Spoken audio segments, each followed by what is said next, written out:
Bonjour, nous sommes le mercredi 29 janvier 2025 et je vous propose la situation des cultures de cette semaine. Cette semaine, nous allons faire un point sur le tournesol et sur le maïs fourrage. En ce qui concerne le tournesol, la campagne a été marquée comme pour les autres cultures par une humidité importante qui a pénalisé la culture. Ça a démarré dès le semis, puisque les semis n'ont pu démarrer que dans les derniers jours d'avril et surtout la majorité des semis ont eu lieu autour du 10 mai.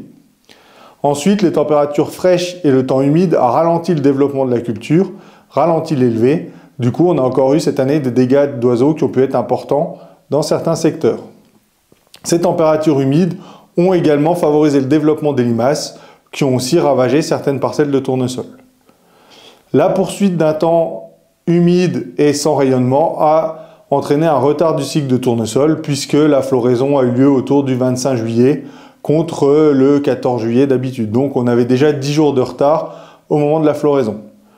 Ces températures basses du mois de septembre ont entraîné une récolte plutôt tardive puisque les récoltes ont démarré début octobre et en fonction des pluies se sont finies début novembre. Globalement, au niveau des rendements, c'est très hétérogène puisqu'on a des parcelles à moins de 10 quintaux, mais aussi dans certains cas des parcelles à plus de 35 quintaux. Donc cette année compliquée a entraîné une perte de motivation pour la culture de tournesol, mais elle garde quand même certains avantages. C'est une culture où on met peu d'intrants dessus, elle valorise bien les petites terres, elle permet aussi d'allonger la rotation, et en plus, en ce moment, le prix est plutôt élevé et le marché est porteur. Donc pour la prochaine campagne, en ce qui concerne le choix variétal, donc si vous voulez assurer une récolte de bonne heure, ou pour les secteurs les plus tardifs, le nord de l'An, ou des secteurs vraiment tardifs aussi en plateau, on va privilégier une variété très précoce. Donc sur ce créneau, la meilleure depuis plusieurs années, c'est RGT Capitole. On a aussi P63 HH111, qui est une variété avec une productivité proche de Capitole. Si vous voulez prendre aucun risque, vous ne ferez pas un rendement qui va être très élevé, mais par contre, on est toujours dans la moyenne des essais, c'est Siarco. C'est une valeur sûre, on est toujours à 100%, donc c'est un potentiel qui est correct et pas de problème. Et si vous voulez vraiment avoir la variété la plus précoce, c'est LG 50268. Par contre, là, en termes de potentiel, on est un peu en dessous des autres. Pour les secteurs plus précoces du sud de l'Aisne ou des vallées, là, on peut envisager des variétés de créneaux précoces.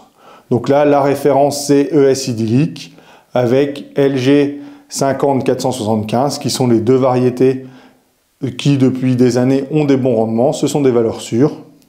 Dans les variétés un peu plus récentes à essayer, on a MAS 815 OL.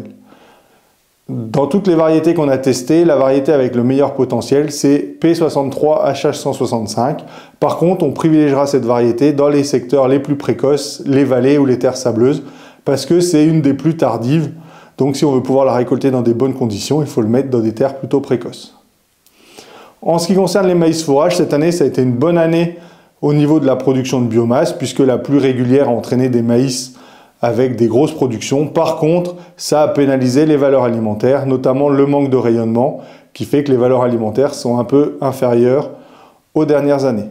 Donc pour la première fois depuis des années, la Chambre d'agriculture de l'Aisne avait mis en place un essai variété maïs fourrage, avec pour but d'évaluer une trentaine de variétés sur le créneau de précocité des indices de 250 à 300.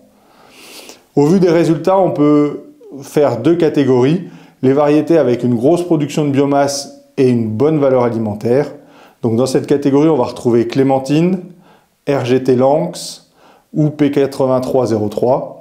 Et dans la deuxième catégorie, on va avoir les variétés avec une grosse production et une valeur alimentaire un peu en dessous, donc plutôt milieu de notre classement.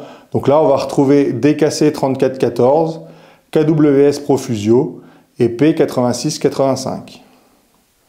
Je vous souhaite une bonne semaine, à la semaine prochaine.